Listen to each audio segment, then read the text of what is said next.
Hello friends, and welcome to my channel. Thank you for joining me for this video. I figured that it would be cool to show you a time lapse because I found out that Procreate actually takes time lapses of all of your work. Phase 1, I'm working on the sketch here, and as you can see there's a lot of erasing and moving of certain things. As you can see, I'm starting to refine the leg here, and I'm also getting the lines where all of the shading and the highlights would be.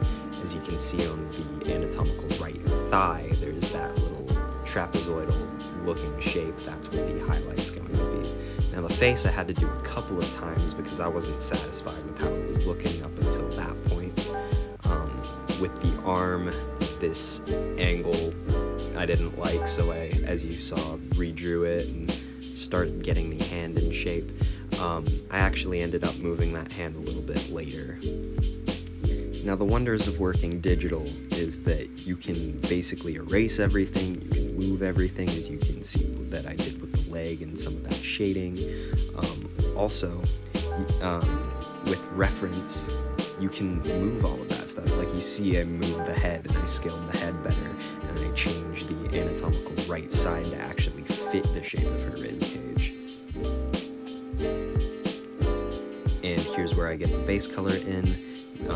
I actually used the color picker on the actual picture reference so that I could get everything as accurate as possible. So I'll end this part by finishing up the legs, and then I will get started on refining the crotch area.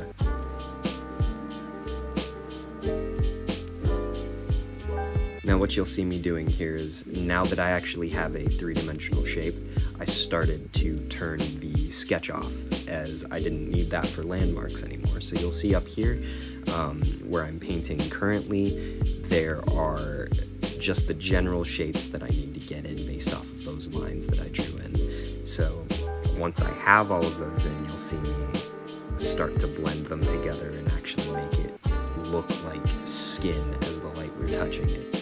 Now I changed it to a black background because I figured that the contrast is better than seeing something that's already light on a white background. So now I've basically refined the crotch area, and I've also smoothed out the stomach, adding the navel, and finally fixing the lighting on the anatomical right thigh. Now that the arm's done, we can start up on the hair. Somebody of a Discord server called Artist Neighborhood told me that the hairline was off, and I was like, oh yeah, you know what, you're right about that. So once I finished the face and everything, this is how it looked. Note, I have to get in the ears and also have to finish the feet, but that hairline was just way too far back, so I went back to it and I was able to fix that. So here's me doing the feet, and then I got the lighting and all of that. I figured out that color dodge actually works really good to add a warm lighting to something that's already sort of darkish blue/gray. Finally, just more cleanup, trying to refine the roundish shape of the breast, making sure that everything is fine and dandy. And then here's where I started experimenting with the background. I was like, you know what, let's add some texture to something. So I just kind of went ham and added a vignette, deleted some of the excess of the color dodge lighting, and ended it with my new and improved signature. Thank you so much for watching.